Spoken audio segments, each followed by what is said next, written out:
Alors le concept est un concept aujourd'hui de restaurant de viande, principalement axé sur la thématique de viande bovine, sachant que nous avons aujourd'hui une large gamme de produits du terroir l'hiver et de salades pour l'été. Tout ça dans un concept rappelant les halles du 19e siècle avec une ambiance de brasserie traditionnelle. Alors, les atouts de la boucherie sont nombreux. Je pense que comme tout concept, il est important d'avoir une somme de petites choses qui en font la réussite. On a axé aujourd'hui notre réussite sur un produit spécifique et simple à mettre en œuvre, une formation relativement précise avant, pendant et tout au long de l'activité du franchisé avec un système de formation continue très développé puisque nous sommes nous-mêmes propriétaires de notre centre de formation et une politique marketing très développée au travers de sponsoring, campagnes d'affichage, télé, radio qui permettent de relayer les opérations promotionnelles et de marketing tout au long de l'année. L'objectif très clair stratégique est d'être à 200 restaurants dans 4 ans. Donc nous sommes sur un trend d'ouverture de 15 à 20 restaurants tous les ans depuis maintenant 2-3 ans. Une progression de 16 à 17% de chiffre d'affaires régulière d'une année sur l'autre. Donc on sera dans notre objectif dans 4 ans, en 2018, de 200 restaurants. Nous avons effectivement deux formats d'implantation. Un format de périphérie qui nous permet d'acheter un foncier, de construire un bâtiment. Et à ce moment-là, nous sommes sur un bâtiment complètement à notre image, comme cela se fait beaucoup dans le développement des centres périphériques, avec l'implantation des bureaux, des multiplex et aujourd'hui où se greffent tout autour beaucoup de restaurants et d'hôtels maintenant. Et un format de centre-ville puisque nous venons, nous, historiquement du centre-ville.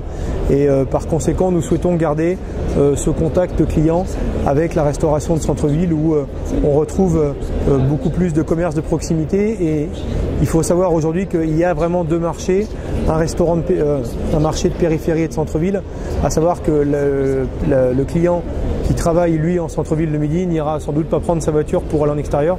Donc il est important pour nous de pouvoir continuer à travailler sur ces deux formats. L'apport personnel est toujours un petit peu plus important en périphérie puisque nous sommes sur de la construction neuve, donc il y a l'ensemble des aménagements à réaliser.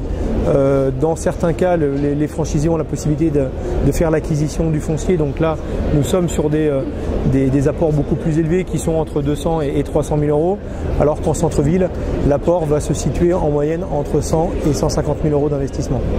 Je dis souvent que toute personne qui a réussi dans un autre domaine d'activité est potentiellement un bon candidat pour nous. Nous ne sommes jamais la première entreprise, en tout cas la première création d'entreprise, puisque quelqu'un qui nous rejoint va avoir auparavant réalisé une autre activité. Un restaurant aujourd'hui, c'est une petite PME, 15 à 20 personnes, 1,5 million à 2 millions d'euros de chiffre d'affaires. Donc il faut savoir manier les chiffres et les hommes pour pouvoir réussir chez nous. Donc c'est pour ça qu'une réussite avant de venir chez nous est intéressante, sachant que nous sommes sur des apports qui sont assez conséquents.